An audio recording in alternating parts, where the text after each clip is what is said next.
ടീച്ചറെ തുടങ്ങാം കേട്ടോ. Okay sir.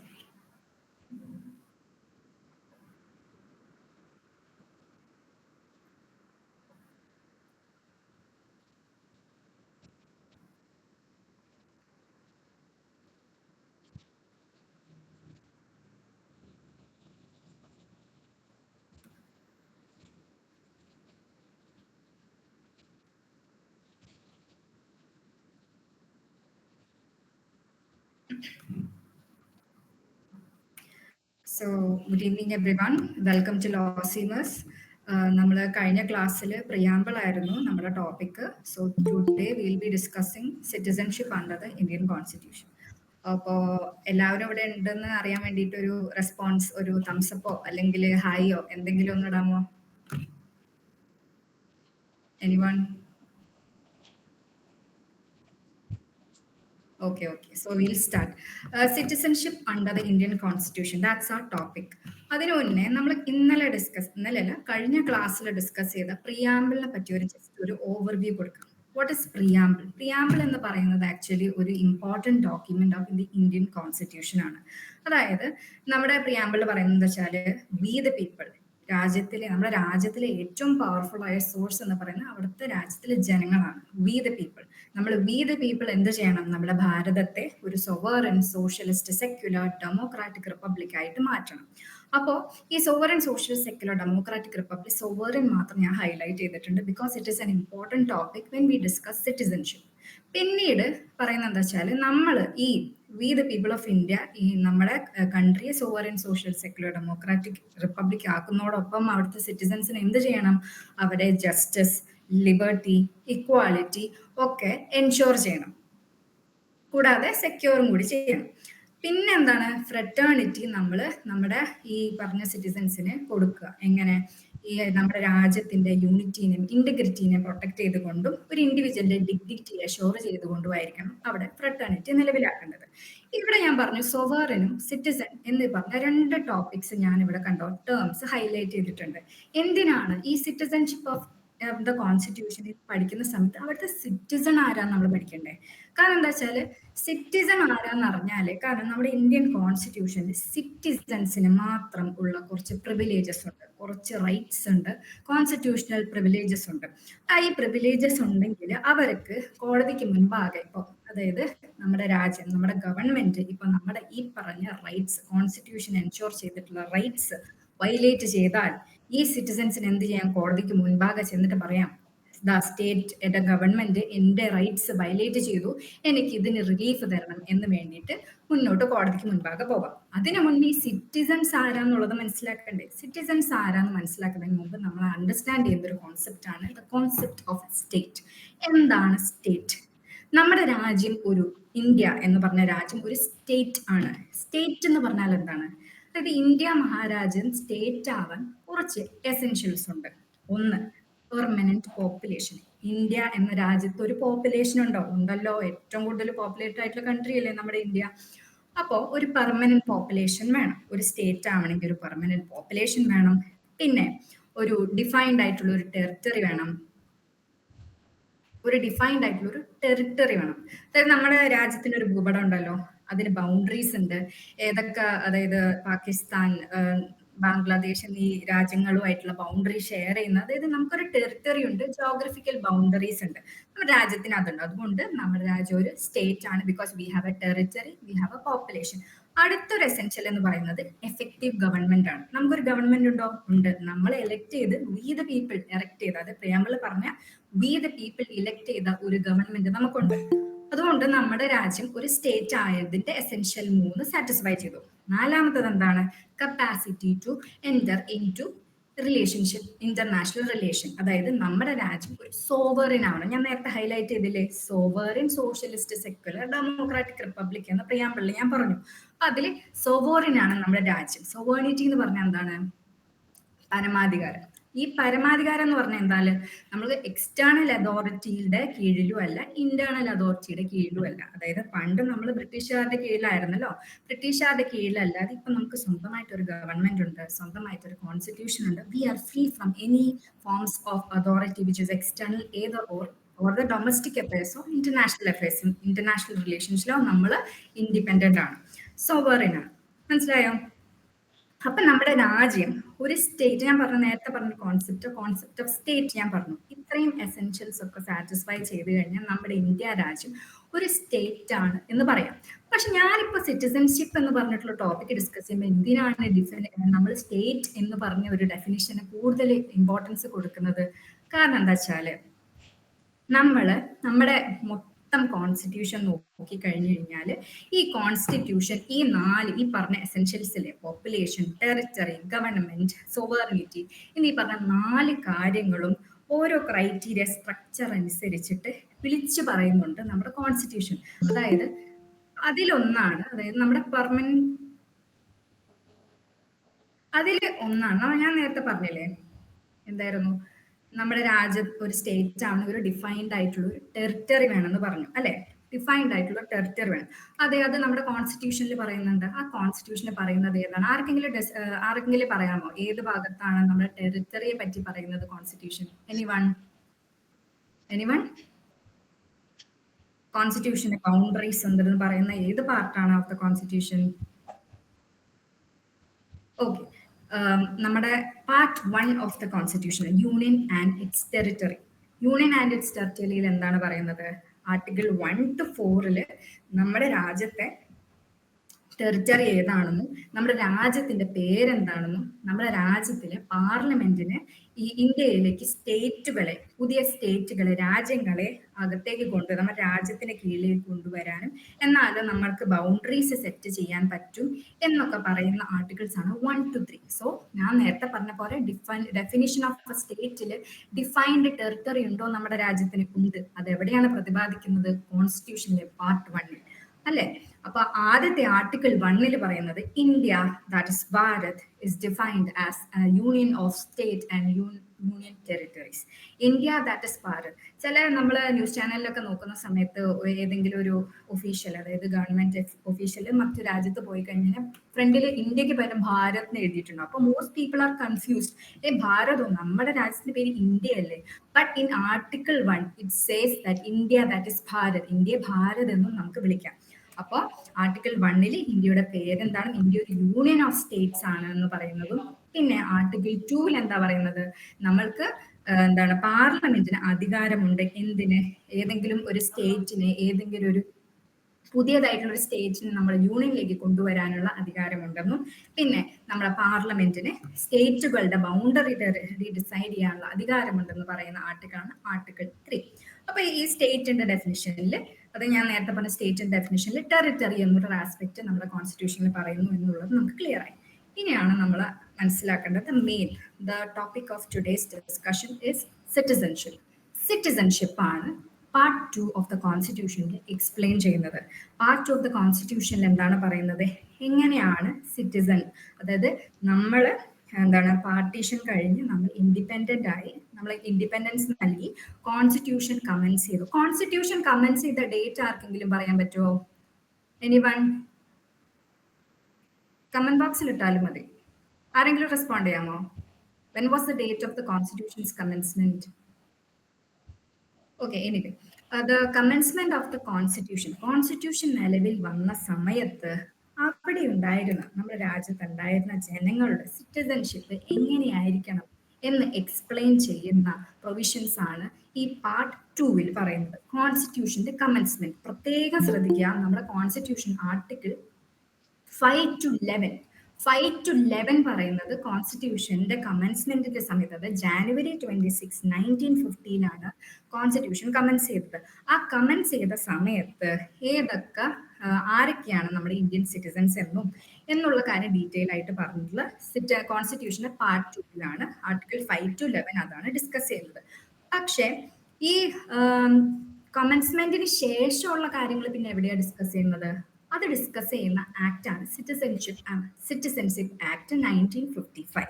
ഓക്കെ, അതെന്താ നമ്മൾ ഫർദർ ഡിസ്കസ് ചെയ്യും. സോ കമൻസ്മെന്റിന്റെ സമയത്ത് മാത്രമുള്ളതാണ് ആർട്ടിക്കിൾ 5 to 11 പറയുന്നത്. ഇനി അത് ഡീറ്റെയിൽ ആയിട്ട് നമുക്കൊന്ന് ഡിസ്കസ് ചെയ്യാം. ബിഫോർ ദാറ്റ്, നമ്മുടെ ഇന്ത്യൻ പോപ്പുലേഷൻ നമ്മൾ ഡിവൈഡ് ചെയ്യുകയാണെങ്കിൽ 2 ആയിട്ട് നമുക്ക് ഡിവൈഡ് ചെയ്യും. ഒന്ന് സിറ്റിസൺസും ഒന്ന് ഏലിയൻസ് ആയിട്ട്. എന്താണ് ഈ സിറ്റിസൻസിന്റെ പ്രത്യേകത എന്താ വെച്ച് കഴിഞ്ഞാല് സിറ്റിസൻസിന് നമ്മുടെ കോൺസ്റ്റിറ്റ്യൂഷനിൽ എല്ലാ റൈറ്റ്സും എന്താ പറയാ അനുഭവിക്കാനുള്ള റൈറ്റ് ഉണ്ട്. പിന്നെ എന്താണ് പൊളിറ്റിക്കൽ പാർട്ടിസിപ്പേഷൻ, അതായത് നമുക്ക് ഇലക്ഷനിൽ പാർട്ടിസിപ്പേറ്റ് ചെയ്യാം. പിന്നെ ഒരാൾക്ക് പ്രധാനമന്ത്രി ആവണമെങ്കിൽ അവിടുത്തെ സിറ്റിസനെ പ്രധാനമന്ത്രിയാകാൻ പറ്റുള്ളൂ. പിന്നെ നിയമത്തിന് അത് കോൺസ്റ്റിറ്റ്യൂഷന്റെ കീഴിൽ കുറെ പ്രൊട്ടക്ഷൻസ് ഒക്കെ സിറ്റിസൺ ആണെങ്കിൽ മാത്രമേ കിട്ടുള്ളൂ. അപ്പൊ ഏലിയൻസിന്റെ പ്രത്യേകത എന്താ? ഏലിയൻസ് പ്രത്യേകിച്ച് ലിമിറ്റഡ് റൈറ്റ്സ് ആയിരിക്കും, വോട്ടിംഗ് റൈറ്റ്സ് ഉണ്ടാവില്ല. ഇതേപോലെ അതായത് സിറ്റിസൺ അല്ലാത്തൊരു വ്യക്തിക്ക് നമ്മുടെ രാജ്യത്തെ പബ്ലിക് ഓഫീസുകൾ എന്താണ് അറ്റൈൻ ചെയ്യാൻ പറ്റില്ല. അതായത് പ്രൈം മിനിസ്റ്റർ, വൈസ് പ്രസിഡന്റ്, അങ്ങനെ ഈ പറഞ്ഞിട്ടുള്ള പബ്ലിക് ഓഫീസസിലെ ആ ഓഫീസസ് ഒന്നും എന്ത് ചെയ്യാൻ പറ്റില്ല, അറ്റൈനോ ആക്സസ് ചെയ്യാനോ പറ്റില്ല. പിന്നെ ഇത്രയാണ് ഈ ഡിസ്റ്റിങ്ഷൻ ആണ് നമ്മൾ പോപ്പുലേഷനെ രണ്ടായിട്ട് ഡിവൈഡ് ചെയ്ത് സിറ്റിസൺ ആയിട്ടും ഏലിയൻ ആയിട്ട് ഡിവൈഡ് ചെയ്യുമ്പോൾ സിറ്റിസൺസിന് ഇന്ന റൈറ്റ്സ് പ്രിവിലേജസ് ഉണ്ട്, ഏലിയൻസ് എന്ന സിറ്റിസൺസിനുള്ളത് ഇല്ല. ഓക്കെ, ഇനി ഞാൻ നേരത്തെ പറഞ്ഞു കോൺസ്റ്റിറ്റ്യൂഷനിൽ നമ്മൾ സിറ്റിസൺ ആയി കഴിഞ്ഞാൽ എന്തൊക്കെയാണ് പ്രിവിലേജസ് ഉള്ളത്, അതായത് ഫണ്ടമെന്റൽ റൈറ്റ്സ്. അതായത് ഫണ്ടമെന്റൽ സിറ്റിസൺ ആണെങ്കിൽ മാത്രം നമ്മുടെ ചില ഫണ്ടമെന്റൽ റൈറ്റ്സ് നമുക്ക് അറ്റൈൻ ചെയ്യാൻ പറ്റുള്ളൂ. അതായത് നമ്മുടെ കോടതിക്ക് മുൻപാകെ ചെന്നിട്ട് ഇന്ന റൈറ്റ്സ് റിലീഫ് തരൂ എന്ന് പറയാൻ പറ്റുകയാണെങ്കിൽ നമ്മൾ സിറ്റിസൺസ് ആയിരിക്കണം. ആ ആർട്ടിക്കിൾസ് ആണ് article 50, 90, 29, 30. Can anybody tell me എല്ലാവർക്കും സിറ്റിസൺസ് അല്ലാതെ എല്ലാവരും ഓൾ പേഴ്സൺസിന് അവൈലബിൾ ആയിട്ടുള്ള ഒരു ഫണ്ടമെന്റൽ റൈറ്റ് ഏതാണെന്ന് പറയാമോ? Anyone? Which are the articles in the constitution which is applicable to all? അതായത് ഏലിയൻസിനും പറ്റില്ല. Article 14 and 21. Yes, exactly, very good, very good. അപ്പോ ഈ സിറ്റിസൺ, നമ്മുടെ രാജ്യത്തെ സിറ്റിസൺ ആയി കഴിഞ്ഞു കഴിഞ്ഞാൽ നമുക്ക് ഫണ്ടമെന്റൽ റൈറ്റ്സ് കോടതി പോയിട്ട് ഇൻവോക്ക് ചെയ്യാൻ പറ്റും. കൂടാതെ തന്നെ നമുക്ക് ഈ റൈറ്റ്സ് ഒക്കെ നമുക്ക് ഉണ്ടെന്നുള്ളൊരു കോൺഫിഡൻസും നമുക്കുണ്ട്, അല്ലെ? അടുത്ത ഞാൻ നേരത്തെ പറഞ്ഞു പബ്ലിക് ഓഫീസസ് ഹോൾഡ് ചെയ്യാൻ പറ്റും, വോട്ട് ചെയ്യാനുള്ള റൈറ്റ് ഉണ്ട് ആർട്ടിക്കിൾ 326 പ്രകാരം. അപ്പൊ ഇത്രയൊക്കെ എക്സ്ക്ലൂസീവ് റൈറ്റ്സ് ആണ് ഫോർ ദ സിറ്റിസൺസ്. ഓക്കെ, ഇനി ഈ സിറ്റിസൺഷിപ്പ് ഞാൻ നേരത്തെ പറഞ്ഞ 5 തൊട്ട് 11 വരെയുള്ള ആർട്ടിക്കിൾസിൽ അതിന് ഓരോന്നും നമുക്ക് ഡീറ്റെയിൽ ആയിട്ട് മനസ്സിലാക്കാം. 4 രീതിയിൽ നമുക്ക് കോൺസ്റ്റിറ്റ്യൂഷന്റെ കമൻസ്മെന്റിൽ പ്രത്യേകം ശ്രദ്ധിക്കുക. ആർട്ടിക്കിൾ 5 to 11 പറയുന്നത് കോൺസ്റ്റിറ്റ്യൂഷൻ കമൻസ് ചെയ്ത ഡേറ്റ് ജാനുവരി 26, 1950 കോൺസ്റ്റിറ്റ്യൂഷനെ പറ്റി, അതായത് സിറ്റിസൺഷിപ്പിനെ പറ്റിയാണ് പറയുന്നത് എന്നുള്ളത് ഓർത്ത് വെക്കുക കേട്ടോ. അപ്പൊ citizenship by domicile article 5 citizenship by ഡൊമിസൈലിലൂടെ നമുക്ക് സിറ്റിസൺ കിട്ടും. പിന്നെ ആർട്ടിക്കിൾ 6 പറയുന്നത് പാകിസ്ഥാനിൽ നിന്ന് ഇന്ത്യയിലേക്ക് വന്ന വ്യക്തികളെ എങ്ങനെയാണ് സിറ്റിസൺ ആയിട്ട് കരുതുക എന്ന് പറയുന്ന ആർട്ടിക്കിൾ 6. പിന്നെ ആർട്ടിക്കിൾ 7 പറയുന്നത് ഏതൊക്കെ പാകിസ്ഥാനിൽ നിന്ന് ഇന്ത്യയിലേക്ക് പോയ ആൾക്കാരുടെ സിറ്റിസൺഷിപ്പിന്റെ സ്റ്റാറ്റസ് എന്താണെന്ന് പറയുന്നു. പിന്നെ എബ്രോഡ് ആർട്ടിക്കിൾ 8 പറയുന്നത് എബ്രോഡ് സിറ്റിസൺസിന്റെ സിറ്റിസൺഷിപ്പ് എങ്ങനെയാണ് കമൻസ്മെന്റ് ഓഫ് ദ കോൺസ്റ്റിറ്റ്യൂഷൻ എന്നൊക്കെ എക്സ്പ്ലെയിൻ ചെയ്യുന്നതാണ് 5, 6, 7, 8. Okay, sorry.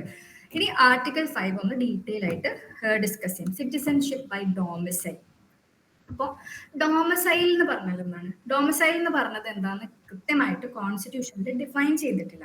ഡൊമിസൈൽ എന്ന് പറഞ്ഞു കഴിഞ്ഞാൽ ഒരു വ്യക്തിക്ക് അവരുടെ പെർമനന്റ് ഹൗസ് സെറ്റിൽ ചെയ്ത സ്ഥലത്തെയാണ് നമ്മൾ ഈ നമ്മൾ അവിടെ ഡൊമിസൈൽ ചെയ്തു, നമ്മൾ അവിടെ താമസിച്ചു എന്ന് പറയുന്ന കാര്യത്തെയാണ് ഈ ഡൊമിസൈൽ എന്ന് പറയുന്നത്. അപ്പോൾ ഒരു വ്യക്തിക്ക് സിറ്റിസൺഷിപ്പ് ബൈ ഡൊമിസൈൽ കിട്ടണമെങ്കിൽ ഫസ്റ്റ് കണ്ടീഷൻ ഇസ് ഡൊമിസൈൽ. പിന്നെ രണ്ടാമത്തെ കണ്ടീഷൻ എന്ന് പറയുന്നത് ഈ താഴെ പറഞ്ഞിരിക്കുന്ന മൂന്നെണ്ണത്തിൽ ഏതെങ്കിലും ഒരെണ്ണം. ഫസ്റ്റ് വൺ ഇസ് അയാള് ഇന്ത്യയിൽ ജനിച്ചിരിക്കണം. പിന്നെ പാരന്റൽ കണക്ഷൻ, അവരുടെ ജനിച്ച ഈ വ്യക്തിയുടെ ഡൊമിസൈലുള്ള വ്യക്തിയുടെ പാരന്റ്സിൽ ഏതെങ്കിലും ഒരാൾ ഇന്ത്യൻ സിറ്റിസൺ, ഇന്ത്യയിൽ ജനിച്ച വ്യക്തിയായിരിക്കണം. പിന്നെ 5 years ആയിട്ട് അറ്റ്ലീസ്റ്റ് കോൺസ്റ്റിറ്റ്യൂഷൻ കമൻസ് ചെയ്യുന്നതിന് മുന്നേ അറ്റ്ലീസ്റ്റ് 5 years ഇന്ത്യയിൽ റിസൈഡ് ചെയ്തിരിക്കണം. ഒന്ന് ഡൊമിസൈലും പിന്നെ ഈ പറഞ്ഞ 3 കണ്ടീഷൻസിൽ ഏതെങ്കിലും ഒന്ന് ഫുൾഫിൽ ചെയ്ത citizenship by domicile during the commencement of the constitution ആ വ്യക്തിക്ക് കിട്ടും. അടുത്തത് അതെ, ഞാൻ പറഞ്ഞ പോലെ നേരത്തെ ഈ ഡോമിസൈൽ എന്ന് പറയുന്നത് രണ്ട് രീതിക്കുണ്ട്. Domicile by origin. Domicile by origin എന്ന് പറഞ്ഞു കഴിഞ്ഞാൽ ബർത്ത്, അവിടെ ജനിച്ചു കഴിഞ്ഞാൽ അല്ലെങ്കിൽ അവരുടെ പാരന്റ്സിന്റെ ഫാദറിന്റെ ഡോമിസൈൽ ഉണ്ടെങ്കിൽ ആ വ്യക്തി ഡോമിസൈൽ ബൈ ഒറിജിൻ എന്ന് പറയാം. ഡോമിസൈൽ ബൈ ചോയ്സ് എന്താ വെച്ചാൽ നമുക്കിപ്പോ ഒരു സ്ഥലത്ത് റിസൈഡ് ചെയ്യണം കുറെ കാലത്ത് എന്നുള്ള ഒരു ഇന്റൻഷനോടെ ഉണ്ടെങ്കിൽ അതിന് ഡോമിസൈൽ ബൈ ചോയ്സ് എന്ന് പറയും. ഈ രണ്ട് കാര്യങ്ങളാണ് ടു ടൈപ്സ് ഓഫ് ഡോമിസൈൽ എന്ന് പറയുന്നത്. കാരണം ഇത് ഡീറ്റെയിൽ ആയിട്ട് ഡിസ്കസ് ചെയ്യുന്നത് വെച്ചാൽ കുറെ കേസുകളിൽ ഈ domicile by ഒറിജിനും domicile by choice വെച്ചിട്ടും ആൾക്കാർ സിറ്റിസൺഷിപ്പ് അക്വയർ ചെയ്യാൻ വേണ്ടിയിട്ട് നോക്കിയിട്ടുണ്ട്. അപ്പോൾ അതെന്തൊക്കെയാണെന്നുള്ളത് നമുക്ക് ഡീറ്റെയിൽ ആയിട്ട് ഫർദർ ഡിസ്കസ് ചെയ്യാം കേട്ടോ. അതിലൊരു കേസാണ് Pradeep Jain versus Union of India. ഈ Pradeep Jain versus Union of ഇന്ത്യയിൽ ആർട്ടിക്കിൾ 5 പറഞ്ഞ ഡോമിസൈൽ എന്ന് പറയുന്നത് ഇന്ത്യക്ക് വൺ ഡോമിസൈലേ ഉള്ളൂ എന്നാ പറഞ്ഞത്. ഈ വൺ ഡോമിസൈലേ ഉള്ളൂ എന്ന് പറഞ്ഞതിന്റെ അർത്ഥം എന്താ വെച്ചാൽ നമ്മുടെ USA പോലുള്ള കൺട്രീസ് ഇല്ലേ, നമ്മുടെ രാജ്യത്തിൽ ആർട്ടിക്കിൾ 1 പറഞ്ഞ India is A union of States എന്നാ പറഞ്ഞത്. യൂണിയൻ ഓഫ് സ്റ്റേറ്റ്സ് എന്ന് പറഞ്ഞു കഴിഞ്ഞാല് ഇപ്പൊ നമുക്ക് കേരളം, കർണാടക, തമിഴ്നാട് എന്ന് പറഞ്ഞ സ്റ്റേറ്റുകളിൽ എന്താണ് അവിടെ പ്രത്യേക കോൺസ്റ്റിറ്റ്യൂഷൻ ഒന്നും ഇല്ലല്ലോ. അതായത് ഇവരൊക്കെ ഒരു യൂണിയൻ ആണ്. പക്ഷെ USA സ്വിറ്റ്സർലാൻഡ് പോലുള്ള കൺട്രീസിന്റെ പ്രത്യേകത എന്താണ്, അവിടെ ഇതേപോലെ കുറെ സ്റ്റേറ്റ്സ് ഉണ്ട്. ആ അമേരിക്കയിലുള്ള സ്റ്റേറ്റുകളിൽ ഓരോ സ്റ്റേറ്റിനും അവരുടേതായ കോൺസ്റ്റിറ്റ്യൂഷൻ ഉണ്ട്, അവരുടേതായിട്ടുള്ള ഗവൺമെന്റിന്റെ രീതികളുണ്ട്. ഈ ഗവൺമെന്റുകളൊക്കെ ഒരുമിച്ച് ഒരു എഗ്രിമെന്റോട് ഒരുമിച്ച് ഒരു ഫെഡറേഷൻ ആയിട്ടാണ് ഉള്ളത്. അപ്പോൾ ഇവർക്ക് ഈ USA പോലുള്ള കൺട്രീസിൽ ഡോമിസൈലുകൾ പലതരം, ഇപ്പോൾ ഫോർ എക്സാമ്പിൾ എക്സ് എന്ന് പറഞ്ഞിട്ടുള്ള ഒരു സ്റ്റേറ്റ് ഓഫ് USA ആണെങ്കിൽ അവർക്ക് അവിടെ ഒരു ഡോമിസൈൽ, പിന്നെ ഹോൾ ഓഫ് ദ USAയിലും ഒരു ഡോമിസൈൽ ഉണ്ട്. പക്ഷെ നമ്മുടെ രാജ്യത്ത് ഇന്ത്യയിൽ നേരെ it says that we have only one domicile India, ഒരു സ്റ്റേറ്റ് ഡോമിസൈൽ. കാരണം ഞാനിപ്പോ തമിഴ്നാട്ടിൽ കുറച്ചു കാലം ജീവിച്ചു കഴിഞ്ഞ് കഴിഞ്ഞാൽ ഡോമിസൈൽ ബൈ ചോയ്സ് എന്ന് പറഞ്ഞിട്ടുള്ള ഒരു ഓപ്ഷൻ വെച്ചിട്ട് എനിക്ക് സ്റ്റേറ്റിൽ ഒരു ഡോമിസൈൽ ഉണ്ടെന്ന് പ്രത്യേകം പറയാൻ പറ്റില്ല. നമ്മൾ എവിടെ താമസിച്ചാലും നമ്മുടെ ഹോൾ ഓഫ് ദ കൺട്രിയിൽ ഡോമിസൈൽ ഉണ്ട് എന്നത് ഞാൻ ഇന്ത്യയിൽ ഡോമിസൈൽ ഉള്ള ഒരു വ്യക്തിയാണെന്നാണ് എൻ്റെ അർത്ഥം. അണ്ടർസ്റ്റുഡ്. ഇനി അടുത്തത് Louis Terrot versus Union of India എന്ന് പറഞ്ഞിട്ടുള്ള കേസാണ്. അപ്പൊ ഞാൻ നേരത്തെ പറഞ്ഞു ഒരു വ്യക്തിക്ക് ഡോമിസൈൽ വേണമെങ്കിൽ അവിടെ റെസിഡൻസ് മാത്രം പോരാ, അവർക്ക് ഇന്റൻഷൻ ടു റിസൈഡ് കൂടെ വേണം എന്ന് വ്യക്തമാക്കിയ കേസാണ് Louis Terrot versus Union of India. Intention to reside എന്ന് പറഞ്ഞു കഴിഞ്ഞാൽ ഞാൻ കുറച്ചു കാലം ഒരു സ്ഥലത്ത് താമസിച്ചു, ആ താമസിച്ചത് എനിക്ക് ഇവിടുത്തെ സിറ്റിസൺ ആയിട്ട് ജീവിക്കാനുള്ള ഇന്റൻഷൻ കൂടെ ഉള്ളത് കൊണ്ടാണ് എന്നുള്ളതും കൂടി നമ്മുടെ കോടതിക്ക് മുമ്പാകെ സമർത്ഥിച്ചാൽ മാത്രമേ ആ വ്യക്തി അവിടെ ഡോമിസൈലായി ഇന്ത്യൻ അല്ലെങ്കിൽ ഇന്ത്യൻ സിറ്റിസൺ ആണ്, ഇന്റൻഷൻ ടു റിസൈഡ് ഉണ്ടെങ്കിൽ മാത്രമേ, പെർമനന്റ്ലി ഇന്റൻഷൻ ടു റിസൈഡ് ഉണ്ടെങ്കിൽ മാത്രമേ വ്യക്തി അവിടുത്തെ സിറ്റിസൺ ആവുള്ളൂ എന്ന് പറഞ്ഞ കേസാണ് Louis Terrot versus Union of India. Okay, similar cases ആണ് പെർമനന്റ് ഹോം ടെസ്റ്റ് അതായത് പെർമനന്റ് ഹോം ടെസ്റ്റ്, അതായത് Chandigarh housing board versus Gurmeet Singh എന്ന് പറയുന്ന കേസും സിമിലർ ഫാക്ട്സ് ആണ് പറഞ്ഞിട്ടുള്ളത്. അടുത്തത് എന്താ വെച്ചാല് ഇനി നമ്മൾ ആർട്ടിക്കിൾ 6 പോകുമ്പോൾ ഞാൻ പറഞ്ഞു പാകിസ്ഥാനിൽ നിന്ന് ഇന്ത്യയിലേക്ക് വന്ന വ്യക്തികളുടെ സിറ്റിസൺഷിപ്പ് എങ്ങനെയായിരിക്കും എന്ന് പറയുന്ന കാര്യങ്ങളാണ്. അപ്പൊ അതിൽ വൺ ഓഫ് ദ അസെൻഷ്യൻ എന്ന് പറയുന്നത് ഒന്നുകിൽ ആ വ്യക്തി, പാകിസ്ഥാനിൽ നിന്ന് ഇന്ത്യയിലേക്ക് വന്ന ആ വ്യക്തി, അല്ലെ അവരുടെ പാരന്റ്സോ ഗ്രാൻഡ് പാരന്റ്സോ ഇന്ത്യൻ സിറ്റിസൺ ആയിരിക്കണം. പിന്നെ ഒരു പ്രത്യേക ഡേറ്റ് പറയുന്നത് 19th July 1948. അതായത് ഇപ്പോൾ ഈ 19th July 1948 മുന്നേ ഓർഡിനറി റെസിഡന്റ് ആയിട്ട് ആണെങ്കിലും, അതായത് മൈഗ്രേറ്റ് വന്ന ആള് 19th July 1948 ഓർഡിനറി റെസിഡന്റ് ആയിട്ടുണ്ടെങ്കിൽ ആ വ്യക്തി ഇന്ത്യൻ സിറ്റിസൺ ആണ്. ഇപ്പോ ഈ വ്യക്തി ഇതിന് ശേഷം ഈ ഡേറ്റ് 19th July 1948 ശേഷമാണ് നമ്മുടെ രാജ്യത്തേക്ക് വന്നതെങ്കിലോ, അങ്ങനെയാണെങ്കിൽ ആ രജിസ്ട്രേഷൻ ഈ ഗവൺമെന്റിന് മുന്നാകെ പറയണം, രജിസ്റ്റർ ചെയ്യുമ്പോൾ അറ്റ്ലീസ്റ്റ് 6 months എങ്കിലും ഈ 19th July 1948 ശേഷം ഒരു 6 months എങ്കിലും ആഫ്റ്റർ രജിസ്ട്രേഷൻ അവിടെ താമസിച്ചിട്ടുണ്ടാവണം എന്നുള്ള രേഖ കൂടി വെച്ചാലേ ആ വ്യക്തി from Pakistan to India migrate ചെയ്തിട്ടുണ്ടെങ്കിൽ അയാൾക്ക് സിറ്റിസൺഷിപ്പ് കിട്ടുള്ളൂ. ക്ലിയർ? എന്തെങ്കിലും ഡൗട്ട്സ് ഉണ്ടെങ്കിൽ at the end of the session you can ask me. ഒരു ക്വസ്റ്റ്യൻ ആൻസർ സെഷൻ എൻഡിലേക്ക് ഉണ്ടാവും, അല്ലെങ്കിൽ കമന്റ് ബോക്സിൽ നിങ്ങൾക്ക് ഉള്ള ഡൗട്ട്സ് പറഞ്ഞാൽ മതി. ഓക്കെ, അല്ലെങ്കിൽ ഒരുപാട് ക്ലാസ്സസ് വേണ്ടുമ്പോൾ. ഓക്കെ, ഇനി എന്താണ്, എങ്ങനെയാണ് പിന്നെ നമ്മുടെ സിറ്റിസൺഷിപ്പ് എങ്ങനെയാണ് ലോസ് ആവുന്നത്, എങ്ങനെയാണ് നമ്മളെ എക്സ്ക്ലൂഡ് ചെയ്യുന്നതെന്ന് പറഞ്ഞ ആർട്ടിക്കിൾസ് ആണ് ഇനി ഫർദർ ഡിസ്കസ് ചെയ്യാൻ പോകുന്നത്. അടുത്തത് മൈഗ്രേഷൻ ടു പാകിസ്ഥാൻ. അതായത് person who has migrated to Pakistan, നേരത്തെ പറഞ്ഞത് പാകിസ്ഥാൻ തന്നെ ഇന്ത്യയിലേക്ക് വന്നതാണെങ്കിൽ ഇന്ത്യയിൽ നിന്ന് പാകിസ്ഥാനിലേക്ക് പോവുകയാണെങ്കിൽ 1 മാർച്ച് 1947 മൈഗ്രേറ്റ് ചെയ്ത വ്യക്തിയാണെങ്കിൽ അവർ ഇന്ത്യൻ സിറ്റിസൺഷിപ്പ് നഷ്ടപ്പെടും എന്ന് പറഞ്ഞ ആർട്ടിക്കിളാണ് ആർട്ടിക്കിൾ 7. അടുത്ത ആർട്ടിക്കിൾ 9 ആണ്. ആർട്ടിക്കിൾ 9 പറയുന്നത് എന്താ വെച്ചാൽ ഇപ്പൊ ഒരു വ്യക്തി വോളണ്ടറിലി ഒരു ഫോറിൻ സിറ്റിസൺഷിപ്പ് അക്വയർ ചെയ്യുകയാണെങ്കിൽ അയാളുടെ സിറ്റിസൺഷിപ്പ് ഡിസ്ക്വാളിഫൈ ചെയ്യുന്ന പറഞ്ഞ ആർട്ടിക്കിൾ 9. ഇനി അടുത്തതാണ് ആർട്ടിക്കിൾ 11 പാർലമെന്ററി പവർ. ഇപ്പൊ നമ്മൾ കുറെ പറഞ്ഞു, അതായത് 5 തൊട്ട് 8 വരെയുള്ള ആർട്ടിക്കിൾസ് എന്താ പറഞ്ഞത്, എങ്ങനെയാണ് സിറ്റിസൺഷിപ്പ് അക്വയർ ചെയ്യുന്നത് എന്നൊക്കെ അല്ലേ പറഞ്ഞത്. ഈ 11ാമത്തെ പിന്നീടുള്ള ആർട്ടിക്കിൾസ് പറയുന്നത് വെച്ചാല് ഈ നമ്മുടെ രാജ്യത്ത് സിറ്റിസൺഷിപ്പുമായിട്ട് ബന്ധപ്പെട്ടിട്ടുള്ള എന്തെങ്കിലും, അതായത് എക്വിസിഷൻ ആയിക്കോട്ടെ, ടെർമിനേഷൻ ആയിക്കോട്ടെ, പിന്നെ സിറ്റിസൺഷിപ്പുമായിട്ട് ബന്ധപ്പെട്ടുള്ള എന്ത് മാറ്റേഴ്സ് ആയിക്കോട്ടെ, അതെല്ലാം ബേസ് ചെയ്തിട്ട് നിയമം ഉണ്ടാക്കാനുള്ള അധികാരം പാർലമെന്റിനുണ്ട് എന്ന് പറഞ്ഞിട്ടുള്ള ആർട്ടിക്കിളാണ് article 11 of the constitution. Okay, അപ്പോ ഞാൻ പറഞ്ഞു ഈ ആർട്ടിക്കിൾ, അതായത് സിറ്റിസൺഷിപ്പിന്റെ നിയമം ഉണ്ടാക്കാനുള്ള അധികാരം പാർലമെന്റിനാണ്. അപ്പൊ അത് ഏതാണ് ആ നിയമം? Can anybody tell me which law actually governs the citizenship of the India? Anyone? ഞാൻ കുറച്ചു മുന്നേ പറഞ്ഞായിരുന്നു. Anyone? What is the law that governs the citizenship of India? Okay, anyway, the Citizenship Act 1955. ഞാൻ പറഞ്ഞു കോൺസ്റ്റിറ്റ്യൂഷൻ ഓഫ് ഇന്ത്യ പറയുന്നത് കമൻസ്മെന്റിന്റെ സമയത്ത് എങ്ങനെയാണ് അവിടുത്തെ രാജ്യത്തെ സിറ്റിസൺസിന്റെ സിറ്റിസൺഷിപ്പ് ഡീൽ ചെയ്യുന്നതെന്നാണ് പറഞ്ഞത്. പിന്നെ ആ 26 ജാനുവരി 1950 ശേഷം എന്തൊക്കെ കാര്യങ്ങൾ നടന്നു, പിന്നെ അതിനുശേഷം ഉള്ള ആൾക്കാരുടെ മൈഗ്രേഷനും ഒക്കെ ആയിട്ട് ബന്ധപ്പെട്ടുള്ള സിറ്റിസൺഷിപ്പ് എങ്ങനെയാണ് ഡീൽ ചെയ്യുന്നത് ആക്ടാണ് സിറ്റിസൺഷിപ്പ് ആക്ട് 1955. ഈ സിറ്റിസൺഷിപ്പ് ആക്ട് 1955 കുറെ രീതിയിൽ എങ്ങനെയൊക്കെ സിറ്റിസൺഷിപ്പ് നമുക്ക് അക്വയർ ചെയ്യാൻ പറ്റും എന്നുള്ളതൊക്കെ ഡിഫൈൻ ചെയ്തിട്ടുണ്ട്. അതിൽ ഫസ്റ്റ് വൺ ആണ് ബൈ ബർത്ത്. അതായത് ആ വ്യക്തി സിറ്റിസൺഷിപ്പ്, അതായത് ബൈ ബർത്ത് അവിടെ ഇന്ത്യയിൽ ജനിച്ചതായിരിക്കാം, അല്ലെങ്കിൽ ഒരു സ്പെസിഫിക് ഡേറ്റിൽ അവരുടെ പാരന്റ്സിൽ ഏതെങ്കിലും ഒരാൾ ഇന്ത്യയിൽ സിറ്റിസൺ ആയാൽ എന്നീ കാര്യങ്ങൾ ഡിറ്റർമൈൻ ചെയ്തിട്ട് ബൈ ബർത്ത് അവർക്ക് എങ്ങനെ ചെയ്യാം, സിറ്റിസൺഷിപ്പ് അക്വയർ ചെയ്യാം. അടുത്തത് ബൈ ഡിസെന്റ്. അതായത് ഇന്ത്യക്ക് പുറത്ത് ജീവിക്കുന്ന ഇന്ത്യൻസ്, അവരുടെ പാരൻസ് ഇന്ത്യൻസ് ആയതുകൊണ്ട് നമുക്ക് ഇന്ത്യയായിട്ട് ഒരു ബന്ധം വരുന്നു. അങ്ങനെയുള്ള ആൾക്കാർക്ക് എങ്ങനെയാണ് സിറ്റിസൺഷിപ്പ് കിട്ടുന്നത്? അത് സിറ്റിസൺഷിപ്പ് ബൈ ഡിസെന്റ് ആയിരിക്കും. മൂന്നാമത് രജിസ്ട്രേഷൻ. അതായത് ഇപ്പൊ ഞാൻ പറഞ്ഞു നേരത്തെ ഇന്ത്യയിൽ ജനിച്ചതാണെങ്കിൽ, അല്ലെങ്കിൽ അവരുടെ പേരൻസ്, അതായത് പേരൻസ് ഇന്ത്യൻ സിറ്റിസൺസ് ആണെങ്കിൽ, അല്ലെങ്കിൽ ഇന്ത്യൻ ഒറിജിനുള്ള ഇന്ത്യയുടെ പുറത്ത് താമസിക്കുന്ന വ്യക്തികൾക്കൊക്കെ, ഇത്രയും കാറ്റഗറീസ് ഉള്ള ആൾക്കാർക്കൊക്കെ സിറ്റിസൺഷിപ്പ് കിട്ടും. പക്ഷെ ഇനിയിപ്പോ കുറച്ചുകൂടി വൈബ്രന്റ് ആയിട്ട് കുറച്ചുകൂടി ആൾക്കാർക്ക് സിറ്റിസൺഷിപ്പ് കിട്ടാൻ വേണ്ടി, കുറച്ചുകൂടി വൈഡൻ ചെയ്യാൻ വേണ്ടി രജിസ്ട്രേഷൻ എന്ന് പറഞ്ഞ പ്രോസസ് ഉണ്ട്. ഈ സിറ്റിസൺഷിപ്പ് ബൈ രജിസ്ട്രേഷനിലൂടെ പേഴ്സൺസ് ഓഫ് ഇന്ത്യൻ ഒറിജിൻസ് ആരൊക്കെയാണെന്ന് എക്സ്പ്ലെയിൻ ചെയ്യുന്നത്. നമുക്ക് ഈ ഓരോ ആസ്പെക്ട്സ് ഡീറ്റെയിൽ ആയിട്ട് ഫർദർ ഡിസ്കസ് ചെയ്യട്ടോ. ഇനി അടുത്തത് നാച്ചുറലൈസേഷൻ. അതായത് ഇപ്പൊ ഒരു ഫോറിനർ ഇന്ത്യയിൽ ഒരുപാട് കാലം താമസിച്ചു, പിന്നെ ഈ സിറ്റിസൺഷിപ്പ് ആക്ടില് ഒരു ഷെഡ്യൂൾ 3 പറഞ്ഞിട്ടുള്ള കുറച്ച് എസെൻഷ്യൽസ് മീറ്റ് ചെയ്ത് കഴിഞ്ഞു കഴിഞ്ഞാൽ ഈ പറഞ്ഞ ഫോറിനേഴ്സിന് ഇന്ത്യൻ സിറ്റിസൺഷിപ്പ് കിട്ടുമെന്ന് പറഞ്ഞിട്ടുള്ള പ്രൊവിഷനാണ് സിറ്റിസൺഷിപ്പ് ബൈ നാച്ചുറലൈസേഷൻ.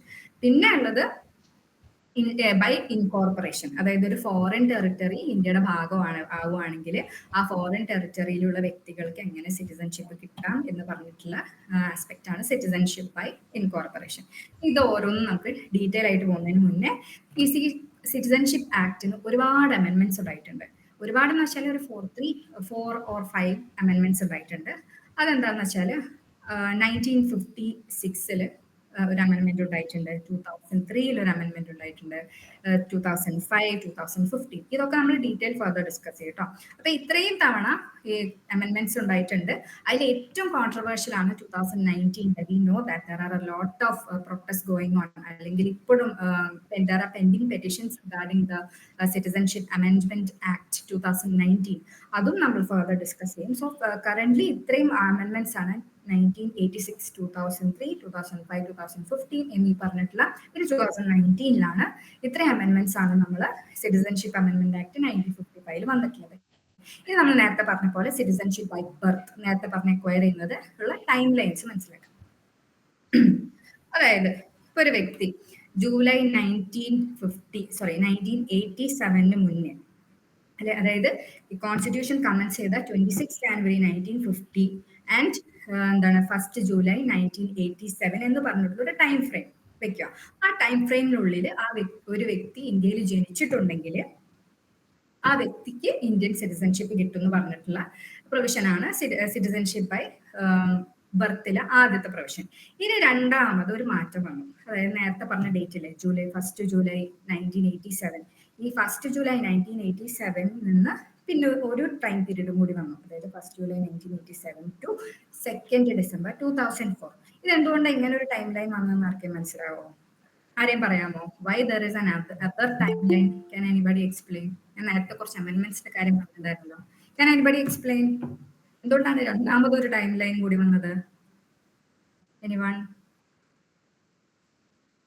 അതായത് രണ്ടാമത്തെ ടൈം ലൈൻ വന്നു വെച്ചാൽ അവിടെ ഒരു അമെന്റ്മെന്റ് വന്നു. ഞാൻ നേരത്തെ പറഞ്ഞു 2003 ഒരു അമെന്റ്മെന്റ് വന്നിട്ടുണ്ടായിരുന്നു. ആ അമെന്റ്മെന്റിന്റെ കാരണം ആ അമെന്റ്മെന്റ് വന്നതുകൊണ്ട് എന്ത് സംഭവിച്ചു? നേരത്തെ ഒരു വ്യക്തി അതായത് 1 ജൂലൈ 1986ഉം 26 ജാനുവരി 1950 എന്ന് പറഞ്ഞിട്ടുള്ള ടൈം പീരീഡിന്റെ ഇടയിൽ ജനിച്ചാൽ മാത്രം മതിയായിരുന്നു. പക്ഷെ ഈ പുതിയ പറഞ്ഞ ടൈം ലൈനിൽ എന്താണ്, ജനിച്ചാൽ മാത്രം പോരാ, at least one of the parent should be Indian Indian citizen ആയിട്ടുള്ള പേരന്റ് ആയിരിക്കണം എന്ന് പറഞ്ഞിട്ടുള്ള പ്രൊവിഷനും കൂടി രണ്ടാമത് ആഡ് ചെയ്തു because of the amendment of 2003. പിന്നെ ഒരു അമെന്റ്മെന്റ് കൂടി വന്നു. അതെവിടെ എപ്പോഴാണ്? 2005 ഒരു അമെന്റ്മെന്റ് വന്നപ്പോൾ എന്താ സംഭവിച്ചത്? 3 ഡിസംബർ 2004 ശേഷം ഏതൊരു വ്യക്തി ഇന്ത്യയിൽ ജനിച്ചാൽ മാത്രം പോരാ, ബോത്ത് ഓഫ് ദ പാരന്റ്സ് എന്തായിരിക്കണം? ഇന്ത്യൻ സിറ്റിസൺ ആയിരിക്കണം. കൂടാതെ തന്നെ ഈ both of the parents Indian citizens ആയിരിക്കണം, അല്ലെങ്കിൽ at least one parent illegal migrant ആവരുത്. ഈ ഇല്ലീഗൽ മൈഗ്രന്റ് എന്ന് പറഞ്ഞിട്ടുള്ള കാര്യം ഓർത്ത് വെച്ചോ. ഈ ഇല്ലീഗൽ മൈഗ്രന്റ് എന്ന് പറഞ്ഞിട്ടുള്ള കാര്യമാണ് ഈ 2019 അമെന്റ്മെന്റിൽ ഏറ്റവും കൂടുതൽ പ്രശ്നം ഉണ്ടാക്കിയ, ഏറ്റവും കോൺട്രവേഴ്ഷ്യൽ ആയിട്ടുള്ള ഒരു ഡെഫിനിഷൻ എന്ന് വേണമെങ്കിൽ പറയാം. ഈ ഇല്ലീഗൽ മൈഗ്രന്റ് ആകരുത്. ഈ ഇല്ലീഗൽ മൈഗ്രന്റ് എന്ന് പറഞ്ഞാൽ എന്താണ്? അതായത് ഇന്ത്യയിൽ ഡോക്യുമെന്റ്സോ പാസ്പോർട്ടോ അതായത് ട്രാവൽ ഡോക്യുമെന്റ്സോ ഒന്നും ഇല്ലാതെ ഇന്ത്യയിലേക്ക് കടന്നു കയറിയ വ്യക്തിനെ ഇല്ലീഗൽ മൈഗ്രന്റ് എന്ന് പറയും. അല്ലെങ്കിൽ ഇപ്പോൾ ഡോക്യുമെന്റ്സും പാസ്പോർട്ടൊക്കെ ഉണ്ട് നമ്മുടെ രാജ്യത്ത് ജീവിക്കാനുള്ള, പക്ഷെ അതിന്റെ എക്സ്പയറി കഴിഞ്ഞു. അങ്ങനെ എന്നിട്ടും ഇന്ത്യയിൽ ജീവിക്കുന്ന ആൾക്കാർ ഇല്ലീഗൽ മൈഗ്രന്റ് എന്ന് പറയുന്നത്. ഓക്കെ, അപ്പൊ എന്താണ്, ആഫ്റ്റർ 3 ഡിസംബർ 2004 ഏതൊരു വ്യക്തി ഇന്ത്യയിൽ ജനിച്ചിട്ടുണ്ടെങ്കിൽ ആ കുട്ടിക്ക് സിറ്റിസൺഷിപ്പ് ബൈ ബർത്ത് കിട്ടണമെങ്കിൽ ആ കുട്ടി ഇന്ത്യയിൽ ജനിക്കണം. പിന്നെ അല്ലെങ്കിൽ അവിടുത്തെ പാരന്റ്സ് ഏതെങ്കിലും ഒരാള് ഇന്ത്യൻ സിറ്റിസൺ ആവണം. പിന്നെ one of the parent should not be an illegal migrant. Okay, ഈ സിറ്റിസൺഷിപ്പ് ബൈ രജിസ്ട്രേഷൻ, അതായത് ഇന്ത്യയിൽ റെസിഡന്റ് ആയിട്ടുള്ള ഇന്ത്യൻ ഒറിജിൻ ആയിട്ടുള്ള വ്യക്തി ഒരു 7 വർഷമായിട്ട് ഇന്ത്യയിൽ റിസൈഡ് ചെയ്തിട്ടുണ്ടെങ്കിൽ രജിസ്ട്രേഷൻ പ്രോസസ്സിലൂടെ സിറ്റിസൺഷിപ്പ് ബൈ രജിസ്ട്രേഷനിൽ സിറ്റിസൺഷിപ്പ് ലഭിക്കും. രണ്ടാമത് എബ്രോഡ് താമസിക്കുക, അൺഡിവൈഡഡ് ഇന്ത്യയിൽ താമസിച്ചിരിക്കുന്ന ആൾക്കാരുടെ റെസിഡൻസിനെ പറ്റിയും അവരുടെ രജിസ്ട്രേഷനെ പറ്റിയുമാണ് ഈ ഏരിയസ് ഡിസ്കസ് ചെയ്യുന്നത്. നമ്മൾ പറഞ്ഞു പാകിസ്ഥാനിൽ വന്ന ആൾക്കാരെ കാര്യം നമ്മൾ ഓൾറെഡി കോൺസ്റ്റിറ്റ്യൂഷനിൽ ഡിസ്കസ് ചെയ്തത് കൊണ്ട് ഈ ഭാഗത്ത് അതായത് സിറ്റിസൺഷിപ്പ് രജിസ്ട്രേഷനിലെ a person of Indian origin who is a resident of any country outside undivided India എങ്ങനെയാണ് സിറ്റിസൺഷിപ്പ് അക്വയർ ചെയ്യുന്നതെന്ന് ഈ സെക്ഷനിലാണ് ഓഫ് ദ സിറ്റിസൺഷിപ്പ് ആക്ടിൽ ഡിസ്കസ് ചെയ്യുന്നത്. ഇനി അടുത്തത് സ്പൗസ് ഓഫ് സിറ്റിസൺസ്, അതായത് ഒരു വ്യക്തി ഒരു ഇന്ത്യൻ സിറ്റിസണിനെ മാരി ചെയ്തു. ആ മാരി ചെയ്തപ്പോൾ അവരെ മാരി ചെയ്യുകയും ചെയ്തു. 7 വർഷമായിട്ട് ഇന്ത്യയിൽ താമസിക്കുകയാണെങ്കിൽ ആ വ്യക്തിക്ക് രജിസ്ട്രേഷനിലൂടെ സിറ്റിസൺഷിപ്പ് കരസ്ഥമാക്കാൻ പറ്റും. അടുത്തത് മൈനർ ചിൽഡ്രൻ ഇന്ത്യൻ സിറ്റിസൺഷിപ്പിന് രജിസ്ട്രേഷനിലൂടെ സിറ്റിസൺഷിപ്പ് കരസ്ഥമാക്കാൻ പറ്റും എന്നുള്ളതാണ്. ഈ 4 കാര്യങ്ങളാണ് സിറ്റിസൺഷിപ്പ് ബൈ രജിസ്ട്രേഷനിൽ എക്സ്പ്ലെയിൻ ചെയ്യുന്നത്.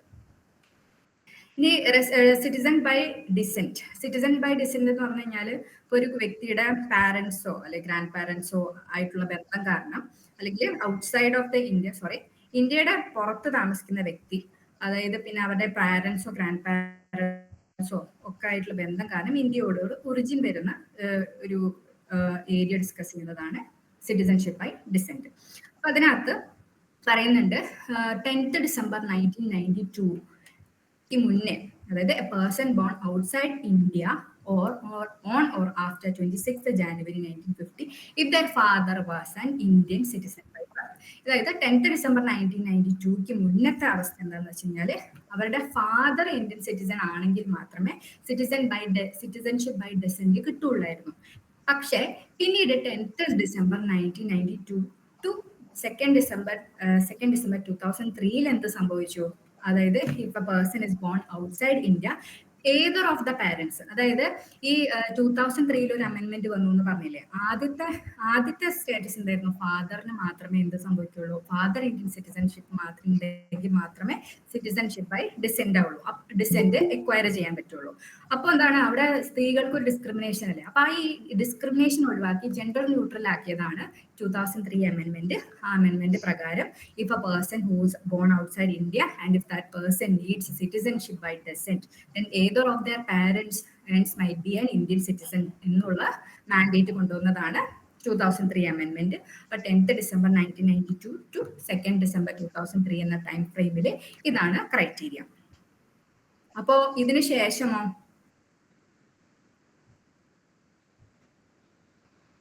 അപ്പോ ഇനിയിപ്പോ 3rd December 2004 ശേഷമുള്ള അവസ്ഥ എങ്ങനെയാണ്? ആ കുട്ടി ഔട്ട്സൈഡ് ഇന്ത്യ ബോൺ ആണെങ്കിൽ അവരുടെ പേരൻസ് എന്ത് ചെയ്യണം? ആ കൺട്രിയിൽ ചെന്നിട്ട് അവിടുത്തെ ഇന്ത്യൻ കോൺസുലേറ്റിൽ പറയണം മൈ ചിൽഡ്രൻ, അതായത് എന്റെ മൈനർ ചൈൽഡ് ഇന്ത്യൻ സിറ്റിസൺ ആയിട്ട് ജനിക്കണം. പിന്നെ ആ ഇന്ത്യൻ സിറ്റിസൺ വേറൊരു കൺട്രിയുടെ പാസ്പോർട്ടും ആ കുട്ടി ഹോൾഡ് ചെയ്യുന്നില്ല എന്ന് പറഞ്ഞു ഡിക്ലറേഷൻ കോൺസുലേറ്റ് ഓഫ് ഇന്ത്യയിൽ പറഞ്ഞു കഴിഞ്ഞു കഴിഞ്ഞാൽ ഈ സിറ്റിസൺഷിപ്പ് ബൈ ഡെസെന്റ് ആ വ്യക്തിക്ക് കിട്ടും. ഓക്കെ. ഇനി citizen by naturalisation. Citizen by naturalisation എന്ന് പറഞ്ഞാൽ ഞാൻ പറഞ്ഞപ്പോൾ ഏതെങ്കിലും ഫോറിൻ നാഷണൽ ഇന്ത്യയുടെ ചില, അതായത് 3rd schedule of citizenship act 1955 3rd schedule പറഞ്ഞ കുറച്ച് ക്രൈറ്റീരിയാസ് അതായത് സാറ്റിസ്ഫൈ ചെയ്യുവാണെങ്കിൽ അവരെന്ത് ചെയ്യുന്നു? സിറ്റിസൺഷിപ്പ് ബൈ നാച്ചുറലൈസേഷനിലൂടെ സിറ്റിസൺ എക്വയർ ചെയ്യാൻ പറ്റും. അതിന്റെ മാൻഡേറ്റ് എന്ന് പറഞ്ഞു കഴിഞ്ഞാൽ ആ വ്യക്തി 12 വർഷമായിട്ട് ഇന്ത്യയിൽ താമസിച്ചിട്ടുണ്ടാവണം, ഒരു ഓർഡിനറി റെസിഡന്റ് ആയിരിക്കണം. കൂടാതെ തന്നെ ഈ രജിസ്ട്രേഷൻ, അതായത് സിറ്റിസൺ ബൈ നാച്ചുറലൈസേഷൻ രജിസ്ട്രേഷൻ കൊടുക്കുന്ന സമയത്ത് അയാൾ 12 മാസം ഈ പ്രൊസീഡിംഗ് ഡേറ്റ് ഓഫ് ആപ്ലിക്കേഷനിൽ അവിടെ താമസിച്ചിരിക്കണം എന്നുള്ള മാൻഡേറ്റ് ആണ് ഇതിനകത്തുള്ളത്. പിന്നെ 3rd ഷെഡ്യൂളിൽ ഞാൻ പറഞ്ഞു സിറ്റിസൺ ബൈ നാച്ചുറലൈസേഷൻ കിട്ടണമെങ്കിൽ 3rd ഷെഡ്യൂളിൽ കുറച്ച് മാൻഡേറ്റ്സ് ഉണ്ട്. ഒന്നെന്ന് പറയുന്നത് നമ്മുടെ 8th ഷെഡ്യൂളിൽ കുറെ ലാംഗ്വേജസ് പറഞ്ഞില്ലേ, ആ ലാംഗ്വേജസുമായിട്ടുള്ള പരിചയം, പിന്നെ ഗുഡ് ക്യാരക്ടർ ആയിരിക്കണം, അങ്ങനെ പറഞ്ഞിട്ടുള്ള കുറച്ച് മാൻഡേറ്റ്സ് ഉണ്ട്. അതൊക്കെ ഫുൾഫിൽ ചെയ്ത് കഴിഞ്ഞ് കഴിഞ്ഞാൽ foreign nation can become a citizen by naturalisation. Okay. ഇനി ഞാൻ പറഞ്ഞു, നേരത്തെ ഞാൻ ഡിസ്കസ് ചെയ്ത ആസ്പെക്റ്റ് ആണ് India does not have a dual citizen. അതായത് ഇന്ത്യക്ക് ഡുവൽ സിറ്റിസൺഷിപ്പ് ഇല്ല. ഞാൻ പറഞ്ഞു നേരത്തെ USA പോലുള്ള രാജ്യങ്ങളിൽ ഒരുപാട് സ്റ്റേറ്റുകളൊക്കെ ഒരു എഗ്രിമെന്റ് പ്രകാരം ഒരുമിച്ച് കൂടിയത്, യുണൈറ്റഡ് സ്റ്റേറ്റ്സ് ഓഫ് അമേരിക്ക എന്നല്ലേ പറയുന്നത്.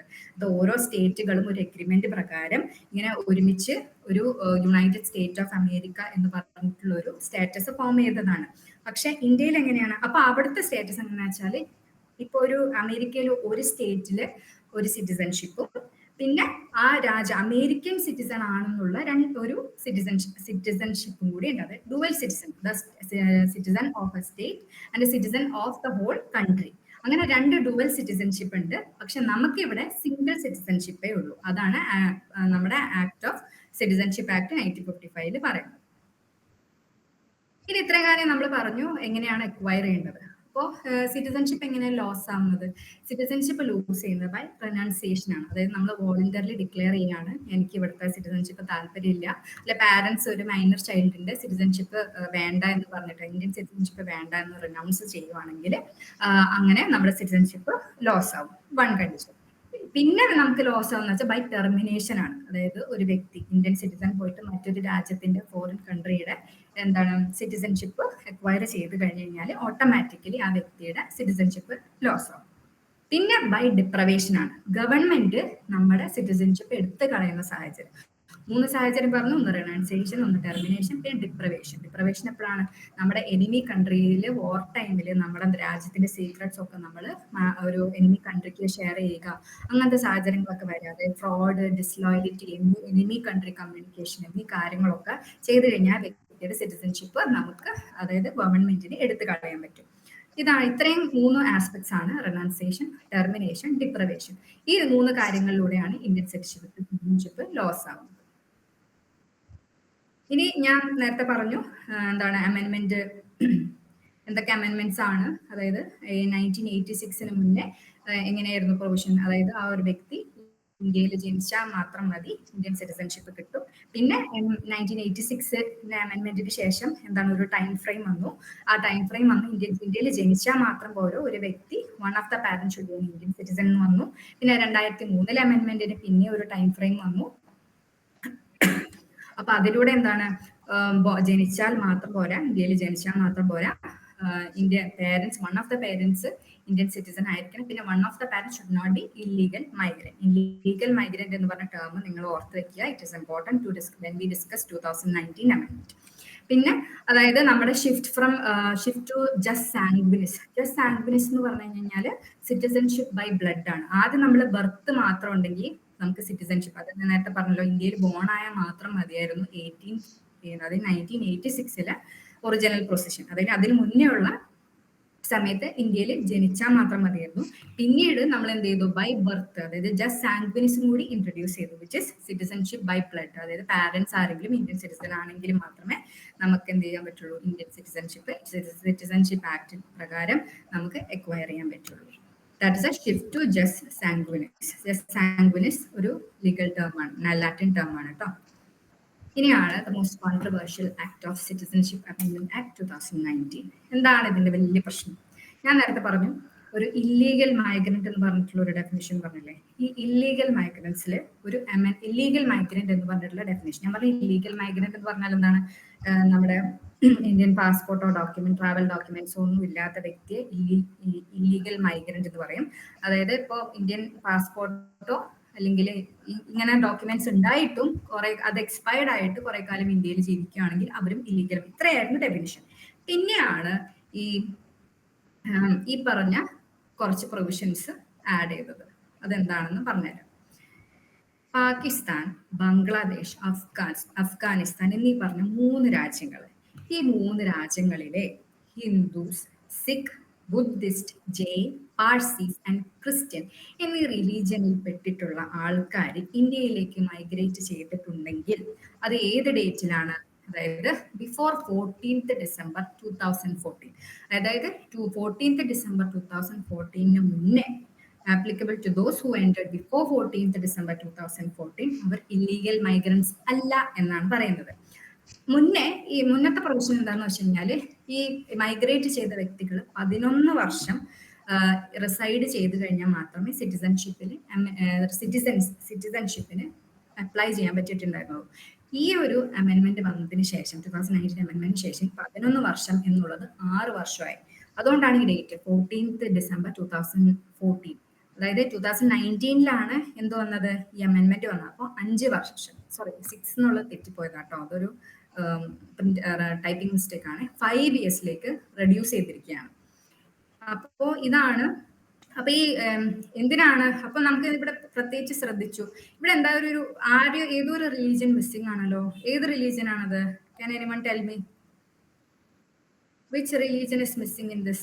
Hindu, Sikh, Buddhist, Jain, Parsis and Christian from the countries like Pakistan, Bangladesh, Afghanistan എന്നീ രാജ്യങ്ങളിൽ നിന്ന് ഈ റിലീജിയനിൽ പെട്ടിട്ടുള്ള ആൾക്കാർക്ക് ഇന്ത്യൻ സിറ്റിസൺഷിപ്പ് കിട്ടാവുന്ന ഒരു പ്രൊവിഷൻ ആണ് കൊണ്ടുവന്നത്. ഏതോ ഒരു റിലീജിയൻ മിസ് ഔട്ട് ആയിട്ടുണ്ട്. ഏത് റിലീജിയൻ ആണെന്ന് നിങ്ങൾക്ക് പറയാമോ?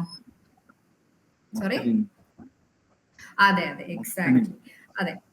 അപ്പോ ഈ മുസ്ലിം കമ്മ്യൂണിറ്റിനെ എന്തുകൊണ്ടാണ് അവർ ഒഴിവാക്കിയത് എന്നുള്ളത് ഗവൺമെന്റ് ജസ്റ്റിഫിക്കേഷൻ എന്താണെന്ന് വെച്ച് കഴിഞ്ഞാല്, ഈ പറഞ്ഞ പാകിസ്ഥാൻ, ബംഗ്ലാദേശ്, അഫ്ഗാനിസ്ഥാൻ എന്ന് പറഞ്ഞ 3 രാജ്യങ്ങളിലെ ഈ 3 രാജ്യങ്ങളിലെ മെജോറിറ്റി ആയിട്ടുള്ള റിലീജിയൻ, ഈ 3 രാജ്യങ്ങൾ സെക്യുലർ സ്റ്റേറ്റ് അല്ല എന്ന് പറഞ്ഞു. നമ്മുടെ സെക്യുലർ സ്റ്റേറ്റ് ആണ്, because our preamble says we have to constitute our country in sovereign, social, secular, democratic republic. നമ്മുടെ സെക്യുലർ ആണ്, പക്ഷെ ഈ 3 രാജ്യങ്ങൾ സെക്യുലർ അല്ല. പിന്നെ അവരുടെ മെജോറിറ്റി ആയിട്ടുള്ള റിലീജിയൻ എന്ന് പറയുന്നത് മുസ്ലിം റിലീജിയൻ ആണ്. അപ്പോൾ എന്ത് സംഭവിച്ചു? ഹിന്ദു, ആ രാജ്യങ്ങളിലെ ഹിന്ദു, സിഖ്, ബുദ്ധിസ്റ്റ്, ജെയിൻ, പാർസീസ്, ക്രിസ്ത്യൻ എന്നീ പറഞ്ഞ റിലീജിയൻസ് ഒക്കെ അവിടുത്തെ റിലീജിയസ് മൈനോറിറ്റീസ് ആണ്. അപ്പൊ ആ മൈനോറിറ്റീസിനെയാണ് നമ്മൾ ഇങ്ങോട്ടേക്ക് കൊണ്ടുവരുന്നത്. അപ്പൊ അങ്ങനെയുള്ളൊരു വേഗമായിട്ടുള്ള ഒരു ജസ്റ്റിഫിക്കേഷൻ ആണ് നമ്മുടെ ഗവൺമെന്റ് കൊണ്ടുവന്നത്. ഈ ഇങ്ങനെ ഒരു സാഹചര്യം വന്നപ്പോൾ നമ്മുടെ whole of the country protest ചെയ്തു, because it is against our policies and principles of secularism. കാരണം നമ്മുടെ രാജ്യം എന്ന് പറയുന്നത് ഒരു സെക്യുലർ സ്റ്റേറ്റ് ആണ്. നമുക്കൊരു ആരെങ്കിലും എന്തി പറയുന്നുണ്ടോ? Hello, okay. നമ്മുടെ രാജ്യം എന്ന് പറയുന്നത് ഒരു സെക്യുലർ സ്റ്റേറ്റ് ആണ്. നമുക്കൊരു ഒഫീഷ്യൽ റിലീജിയൻ ഇല്ല. അപ്പൊ നമ്മളിപ്പോ ഒരു അതായത് നമ്മൾ ആരെയും ഇൻവൈറ്റ് ചെയ്യാണ്. അതായത് സാർ, ജോസഫ് സാർ ഒന്ന് മൈക്ക് മിണ്ടിരുമോ? ആരോ മൈക്ക് ഓൺ ആയിട്ടുണ്ട്. എനിക്കത് ഞാൻ പറയുന്നത് കേൾക്കാം. അതൊന്ന് നോക്കിയാണോ? Hello, okay. അപ്പൊ നമ്മുടെ രാജ്യം എന്താണ്? സെക്യുലർ ആയിട്ടുള്ള ഒരു സ്റ്റേറ്റ് ആണ്. പിന്നെ നമ്മളൊരു ഇമിഗ്രൻസിനെ നമ്മൾ ഇൻവൈറ്റ് ചെയ്യുന്ന സമയത്ത് ഒരു പ്രത്യേക റിലീജിയനെ മാത്രം എടുത്തു കളയുന്നത് ആക്ച്വലി വയലേഷൻ ഓഫ് ആർട്ടിക്കിൾ 14 ആണ്, അല്ലെ? ഇക്വാളിറ്റിയുടെ വയലേഷൻ ആണ്. അപ്പൊ എന്നുള്ള ജസ്റ്റിഫിക്കേഷൻ വെച്ചിട്ട് ഒരുപാട് പ്രൊട്ടസ്റ്റുകൾ നടന്നിട്ടുണ്ട്. പിന്നെ ഇതൊക്കെ ഒരു നമ്മുടെ സെക്യുലറിസം ആംഗിളിലാണെങ്കിൽ ആസാമിൽ അങ്ങനെയല്ല. ആസാമിലെ പ്രത്യേകത എന്താ വെച്ചാല്, ആസാം എന്ന് പറയുന്നത് നോർത്ത് ഈസ്റ്റ് സ്റ്റേറ്റ് ആണ്. ഈ നോർത്ത് ഈസ്റ്റ് സ്റ്റേറ്റുകളുടെ പ്രത്യേകത എന്ന് വെച്ചാൽ നമ്മുടെ കോൺസ്റ്റിറ്റ്യൂഷനിൽ തന്നെ ഇവരുടെ അഡ്മിനിസ്ട്രേഷനും കാര്യങ്ങളും ഒക്കെ അവർക്ക് പ്രത്യേകമായിട്ടുള്ള രീതിയിലുള്ള റൂൾസ് ആൻഡ് റെഗുലേഷൻസ് ആണ് ഉള്ളത്. കാരണം എന്താ വെച്ചാൽ അവിടുത്തെ ട്രൈബിൾസിന്റെയും അവരുടെ ട്രൈബ്സിന്റെ ഒക്കെ എന്താണ് അവരുടെ കൾച്ചറൊക്കെ പ്രിസർവ് ചെയ്യാൻ വേണ്ടി അവർക്ക് പ്രത്യേകം തന്നെ അഡ്മിനിസ്ട്രേറ്റീവ് കൗൺസിൽസ് ഒക്കെ ഉണ്ട്. അപ്പോൾ പ്രശ്നം എന്താണെന്ന് വെച്ച് കഴിഞ്ഞാൽ ഈ 1970 ആണ് തോന്നുന്നു. അത് കുറച്ചുകൂടി റെഫർ ചെയ്തിട്ട് ഞാൻ പറയാം. ആ ഇയർ കൃത്യമായിട്ട് അറിയുന്നില്ല. അതായത് പ്രൊട്ടസ്റ്റുകൾ, അതായത് ബംഗ്ലാദേശിൽ കുറെ വോർ നടന്നിരുന്ന സമയത്ത് അവിടെ നിന്ന് കുറെ ആൾക്കാർ റിലീജിയസ് പെർസിക്യൂഷൻ കാരണം എന്ന് വെച്ചാൽ, പെർസിക്യൂഷൻ എന്ന് പറഞ്ഞാൽ ഒരു കമ്മ്യൂണിറ്റി മറ്റൊരു കമ്മ്യൂണിറ്റീന്റെ മുകളിൽ വയലൻസ് അപ്ലൈ ചെയ്യുന്ന സമയത്ത് പെർസിക്യൂഷൻ എന്ന് പറയുന്നു. അപ്പൊ റിലീജിയസ് പെർസിക്യൂഷൻ എന്താണ്? ഒരു റിലീജിയൻ ബേസിസിൽ ഒരു കമ്മ്യൂണിറ്റി മറ്റൊരു കമ്മ്യൂണിറ്റീന്റെ മേലെ വയലൻസ് അപ്ലൈ ചെയ്യുന്ന സമയത്ത് റിലീജിയസ് പെർസിക്യൂഷൻ കാരണം ബംഗ്ലാദേശിന് ഒരുപാട് മൈഗ്രൻസ്, ബംഗ്ലാദേശിന് മാത്രമല്ല മറ്റ് ബോർഡർ കൺട്രീസിൽ റിലീജിയസ് ടെൻഷൻ, ഇതേപോലെ പെർസിക്യൂഷൻ ടെൻഷൻ ഉണ്ടായിരുന്ന സമയത്ത് ഒരുപാട് മൈഗ്രേഷൻ ആസാമിലേക്ക് വന്നു തുടങ്ങി. അപ്പൊ എന്താ പ്രശ്നം ഉണ്ടായെന്ന് വെച്ചാൽ, ഈ ആസാമിലെ ഇൻഡിജിനസ് ആയിട്ടുള്ള ആൾക്കാരില്ലേ, അവിടത്തെയുള്ള ആൾക്കാർ, അവരുടെ കൾച്ചറും ഉള്ള ആൾക്കാരുടെ പോപ്പുലേഷനും ഈ മൈഗ്രൻസും തമ്മിൽ വെച്ച് നോക്കുമ്പോൾ മൈഗ്രൻസിന്റെ എണ്ണം കൂടുതലായി.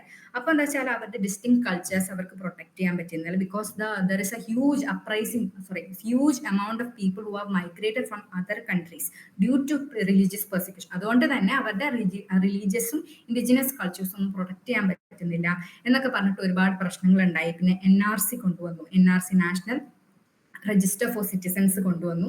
അപ്പൊ അങ്ങനെ കുറെ കാര്യങ്ങൾ വന്നു. അതുകൊണ്ടാണ് അവിടെ ഒരുപാട് പ്രൊട്ടസ്റ്റ് ഉണ്ടായത്. അപ്പൊ മെയിൻ ആയിട്ട് നമ്മൾ ഈ സിറ്റിസൺഷിപ്പ് അമെൻമെന്റ് ആക്ട് 2019 പറയേണ്ടത് വെച്ചാല്, ഇല്ലീഗൽ ഇമിഗ്രൻസ് എന്ന് പറഞ്ഞിട്ടുള്ള ഈ പറഞ്ഞ ആൾക്കാര് ഈ 14th December 2014 മുന്നേ വരുവാണെങ്കിൽ, അതായത് പാകിസ്ഥാൻ, ബംഗ്ലാദേശ്, അഫ്ഗാനിസ്ഥാൻ എന്നീ രാജ്യങ്ങളിൽ നിന്ന് ഇന്ന religion, Hindu, Sikh, Buddhist, Jain, Parsi, Christians എന്നീ പറഞ്ഞ റിലീജിയനിൽ നിന്ന് വന്ന ആൾക്കാർ ഇന്ന ഡേറ്റിന് മുന്നേ വരുവാണെങ്കിൽ അവർ ഇല്ലീഗൽ ഇമിഗ്രൻസ് അല്ല എന്ന് പറഞ്ഞിട്ടുള്ള ഡെഫിനിഷൻ കൊണ്ടുവന്നതോടെയാണ് ഒരുപാട് കോൺട്രവേഴ്സീസ് നടന്നിട്ടുള്ളത്. ഓക്കെ, ക്ലിയർ ആണല്ലോ? ഇനി നമുക്ക് ഞാൻ പറഞ്ഞല്ലോ, ഈ കോൺസ്റ്റിറ്റ്യൂഷനിലെ കുറെ പ്രിവിലേജസും റൈറ്റ്സും ഉണ്ട്. ഈ കോൺസ്റ്റിറ്റ്യൂഷനിലെ പ്രിവിലേജസും റൈറ്റ്സും കിട്ടണമെങ്കിൽ അവിടുത്തെ സിറ്റിസൺ ആവണം. അപ്പൊ ആ സിറ്റിസൺ എന്ന് പറഞ്ഞുള്ള പ്രൊവിഷൻ എങ്ങനെ മാനിപ്പുലേറ്റ് ചെയ്തു എന്ന് പറഞ്ഞിട്ടുള്ള ഒരു കേസാണ് ഈ സ്റ്റേറ്റ് ട്രേഡിംഗ് കോർപ്പറേഷൻ കേസ്. ഈ സ്റ്റേറ്റ് ട്രേഡിംഗ് കോർപ്പറേഷൻ കേസിൽ എന്താ വെച്ചാല്, ഈ സ്റ്റേറ്റ് ട്രേഡിംഗ് കോർപ്പറേഷൻ എന്താ വെച്ചാല് ഇവരുടെ ബിസിനസ് ഓപ്പറേഷനിൽ ഇവരുടെ മേല് ടാക്സ് ചുമത്തിയ സമയത്ത് അവരെന്ത് പറഞ്ഞു? ഞങ്ങൾ ടാക്സിൽ നിന്ന് എക്സംപ്റ്റഡ് ആണ്, കാരണം ആർട്ടിക്കിൾ 236 പറഞ്ഞിട്ടുണ്ട് ഇന്ന കാരണവശാല് ഞങ്ങൾക്ക് ടാക്സ് എക്സംഷൻ തരും. അപ്പോൾ ആർട്ടിക്കിൾ 19 വയലേഷൻ ആണ്. Article 19 violation citizenship article 19 violation ആണ്. അതുകൊണ്ട് എന്താണ് ഞങ്ങളുടെ മേല് ടാക്സ് ചുമത്തരുത് എന്ന് പറഞ്ഞിട്ട് സ്റ്റേറ്റ് ട്രേഡിംഗ് കോർപ്പറേഷൻ ഒരു കേസ് മുന്നിൽ വന്നു. അപ്പൊ സുപ്രീം കോടതി പറഞ്ഞു ഈ നിങ്ങൾ സ്റ്റേറ്റ് ട്രേഡിംഗ് കോർപ്പറേഷൻ എന്ന് പറയുന്നത് ജൂറിസ്റ്റിക് എൻറ്റിറ്റിയാണ്. അതായത് കോർപ്പറേഷൻ എന്ന് പറയുന്നത് ഒരു ജൂറിസ്റ്റിക് എൻറ്റിറ്റിയാണ്. ആ എൻറ്റിറ്റി നിങ്ങളൊരു നിങ്ങളുടെ വ്യക്തിയല്ല. ട്രേഡിംഗ് കോർപ്പറേഷൻ എന്ന് പറയുന്ന ഒരു നാച്ചുറൽ പേഴ്സൺ അല്ല. അപ്പോൾ ഈ നാച്ചുറൽ പേഴ്സൺ അല്ലാത്തത് കൊണ്ട് നിങ്ങൾക്ക് ആർട്ടിക്കിൾ 19 ഉപയോഗിച്ചുകൊണ്ട് നിങ്ങൾക്ക് ഈ കേസുമായിട്ട് മുമ്പോട്ട് പോകാൻ പറ്റില്ല എന്ന് പറഞ്ഞിട്ടുള്ള കേസാണ് സ്റ്റേറ്റ് ട്രേഡിംഗ് കോർപ്പറേഷൻ കേസ്. അപ്പോൾ എന്താ പറയുക, supreme court definitely held that citizenship refers only to natural person. അപ്പോൾ എന്താ പറയാ, ഒരു കമ്പനിക്കോ കോർപ്പറേഷനിലോ ഒക്കെ സിറ്റിസൺഷിപ്പ് അക്വയർ ചെയ്യാൻ പറ്റുമോ? ഇല്ല. കാരണം അവർ നാച്ചുറൽ പേഴ്സൺസ് ആണ്. അവർ നാച്ചുറൽ പേഴ്സൺസ് അല്ല, ജൂറിസ്റ്റിക് എൻറ്റിറ്റീസ് ആയതുകൊണ്ടാണ്. അതേപോലെ ജസ്റ്റ് ഒരു റിവേഴ്സൽ ആയിട്ട് വേണമെങ്കിൽ പറയാം, ഒരു ബാങ്ക് നാഷണലൈസേഷൻ കേസിൽ ഈ കമ്പനീസ് സിറ്റിസൺഷിപ്പ് ഈ കേസിൽ പറഞ്ഞതെന്ന് വെച്ചാൽ ഈ കമ്പനിയിലെ ഷെയർ ഹോൾഡേഴ്സിന്റെ ഇൻഡിവിജ്വൽ റൈറ്റ്സ് ഒക്കെ വയലേറ്റ് ചെയ്യുന്ന സാഹചര്യത്തിൽ ആർട്ടിക്കിൾ 19 ഉപയോഗിക്കാമെന്നാണ് പറഞ്ഞത്. ഓക്കെ, നേരത്തെ പറഞ്ഞതിന് ഒരു കോൺട്രഡിക്ടറി ആയിട്ടൊരു ബാങ്ക് നാഷണലൈസേഷൻ കേസ് ഓഫ് 1970. ഈ രണ്ട് കേസസ് ആണ് ജൂറിസ്റ്റിക് പേഴ്സണും കോർപ്പറേറ്റ് സിറ്റിസൺഷിപ്പിന്റെ കോൺസെപ്റ്റ്സ് ക്ലാരിഫൈ ചെയ്യുന്ന രണ്ട് ഇമ്പോർട്ടൻറ്റ് കേസസ്. അപ്പോൾ ഞാൻ നേരത്തെ പറഞ്ഞു നമ്മുടെ രാജ്യത്ത് ഒരു സിറ്റിസൺഷിപ്പേ ഉള്ളൂ. നേരത്തെ പറഞ്ഞ പോലെ US-ലൊക്കെ കുറെ സ്റ്റേറ്റുകളുടെ ഒരു ഫെഡറേഷൻ ആണ്. അവർക്ക് പ്രത്യേക കോൺസ്റ്റിറ്റ്യൂഷൻ ഉണ്ട്. പിന്നെ ആ രാജ്യത്ത് ഉള്ള ഒരു സ്റ്റേറ്റിൽ താമസിച്ചിട്ടുണ്ടെങ്കിൽ ആ താമസിച്ച സ്ഥലത്തെ സിറ്റിസൺഷിപ്പ്, അതായത് ആ സ്റ്റേറ്റിലെ സിറ്റിസൺഷിപ്പും ഉണ്ട് അവർക്ക്. കൂടാതെ തന്നെ എന്തുണ്ട്, ഓൾ ഓഫ് ദ അമേരിക്കയിൽ, യുണൈറ്റഡ് സ്റ്റേറ്റ്സ് ഓഫ് അമേരിക്കയിൽ അമേരിക്കയുടെ സ്ഥലം, അങ്ങനെ ഡുവൽ സിറ്റിസൺഷിപ്പ് ആണുള്ളത്. പക്ഷെ നമ്മുടെ രാജ്യത്താണെങ്കിൽ സിംഗിൾ സിറ്റിസൺഷിപ്പേ ഉള്ളൂ. പിന്നെ ഇതേപോലെ തന്നെ നമുക്ക് സിറ്റിസൺ ആയതുകൊണ്ട് തന്നെ ഒരുപാട് റൈറ്റ്സ് ആൻഡ് പ്രിവിലേജസ് നമ്മുടെ രാജ്യത്ത് ലഭിക്കുന്നുണ്ട്. അപ്പൊ ഇത്രയാണ് ഇന്നത്തെ class. So what we have discussed is constitutional framework എന്താണ്, അതായത് സിറ്റിസൺഷിപ്പുമായിട്ട് ബന്ധപ്പെട്ടത് ആർട്ടിക്കിൾ 5 to 9 പിന്നെ പറയുന്നത് എന്താ വെച്ചാൽ കമൻസ്മെന്റ് ഓഫ് ദ കോൺസ്റ്റിറ്റ്യൂഷൻ എന്താണ് 26 ജാനുവരി 1950. ഈ ഡേറ്റ് കമൻസ്മെന്റ് ഡേറ്റിൽ എന്ത് സംഭവിച്ചു, ഈ കമൻസ്മെന്റ് ഡേറ്റിൽ ഏതൊക്കെ ആൾക്കാരാണ് ഇന്ത്യയിൽ സിറ്റിസൺ എന്ന് പറഞ്ഞിട്ടുള്ള മാറ്റേഴ്സ് ഒക്കെ നമ്മൾ ഡിസ്കസ് ചെയ്തു. പിന്നെ ആർട്ടിക്കിൾ 11 എന്താ പറഞ്ഞത്, ആർട്ടിക്കിൾ 11 പറഞ്ഞു പാർലമെന്റിനാണ് സിറ്റിസൺഷിപ്പ് കമൻസ്മെന്റിന് ശേഷം അല്ലെങ്കിൽ സിറ്റിസൺഷിപ്പുമായിട്ട് ബന്ധപ്പെട്ടുള്ള നിയമങ്ങൾ ഉണ്ടാക്കാനുള്ള അധികാരം പാർലമെന്റിന് ഉണ്ടെന്നും പിന്നെ ഈ പറഞ്ഞ നിയമം സിറ്റിസൺഷിപ്പിന്റെ ഗവൺ ചെയ്ത നിയമം എന്ന് പറയുന്നത് സിറ്റിസൺഷിപ്പ് ആക്ട് 1955 ആണ്. ആ സിറ്റിസൺഷിപ്പ് ആക്ടിലൂടെ എങ്ങനെയൊക്കെ അക്വയർ ചെയ്യുന്നു സിറ്റിസൺഷിപ്പ് എന്നും എങ്ങനെ ലോസ് ചെയ്യുന്നു എന്നുള്ളത് നമ്മൾ ഡിസ്കസ് ചെയ്തു. അക്വയർ ചെയ്യുന്നത് birth, by descent, by registration, by incorporation, ഈ അഞ്ച് കാര്യങ്ങളിലൂടെയാണ് നമ്മൾ സിറ്റിസൺഷിപ്പ് അക്വയർ ചെയ്യുന്നത്. പിന്നെ ലോസ് ചെയ്യുന്ന റെനൗൺസിയേഷൻ, ടെർമിനേഷൻ, ഡിപ്രിവേഷൻ, പിന്നെ അതെ ഇത്രയും കാര്യങ്ങളാണ് നമ്മൾ പറഞ്ഞത്. പിന്നെ നാച്ചുറൽ പേഴ്സൺസിന് മാത്രമേ എന്ത് സംഭവിക്കുള്ളൂ, സിറ്റിസൺഷിപ്പ് എന്നുള്ള കണ്ടൻഷനോടെ മുന്നോട്ട് വരാൻ പറ്റുള്ളൂ. ഇത്രയും കാര്യങ്ങളാണ് നമ്മൾ സിറ്റിസൺഷിപ്പ് ഇന്നത്തെ ക്ലാസ്സിൽ ഡിസ്കസ് ചെയ്യുന്നത്. I hope you are all clear. എന്തെങ്കിലും ഡൗട്ട്സ് ഉണ്ടെങ്കിൽ നിങ്ങൾക്ക് ചോദിക്കാം കേട്ടോ. എനിവൺ?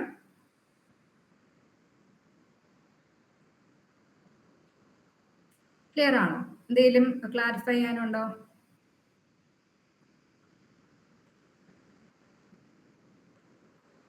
Any doubts, anyone? ആർക്കെങ്കിലും ഡൗട്ട് ചോദിക്കണമെങ്കിൽ ചോദിച്ചോളൂ. Thomas sir.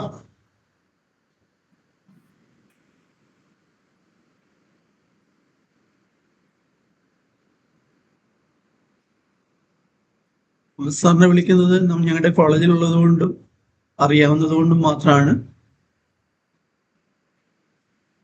കമന്റ് ബോക്സിൽ എന്തെങ്കിലും ഉണ്ടോ സാറേ?